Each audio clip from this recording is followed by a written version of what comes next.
SOS Amitié Île-de-France, bonjour. Ce besoin d'écoute à distance, SOS Amitié l'assure depuis 50 ans.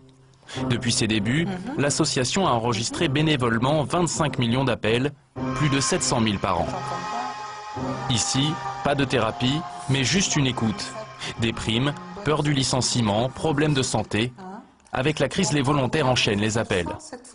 En Île-de-France, leur nombre a augmenté de 6% en 2 ans. Oui, prenez le temps de faire les choses progressivement. Dans le contexte actuel, on a l'impression que c'est de plus en plus chacun pour soi.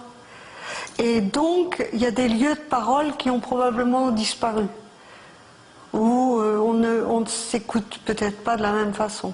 On entend parler beaucoup plus de stress dans l'entreprise, d'angoisse. Le mot angoisse revient très souvent, de gens qui appellent en disant « je ne suis pas bien ». J'ai des angoisses, l'appel commence de cette façon-là. Il me semble qu'il y a une dizaine d'années, c'était moins évident. Des salariés angoissés et sous pression, c'est justement ce que veut éviter ce chef d'entreprise. À la tête d'une société de vente sur Internet, il fait travailler 40 salariés sous ses ordres. Ok, non mais faites quelque chose qui sort de l'ordinaire un petit peu.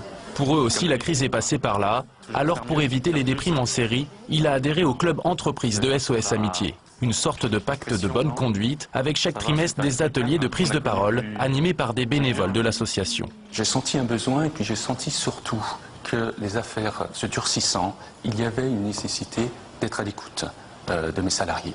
Et donc j'ai voulu profiter en fait de ce club entreprise pour communiquer sur les valeurs d'écoute qui me semblent d'autant plus importantes dans une période d'instabilité avec donc un avenir qui est un petit peu en pointillé. Une initiative de dialogue au sein de l'entreprise qui reste pour l'instant au stade embryonnaire. Seulement une trentaine de sociétés ont adhéré au programme de SOS Amitié.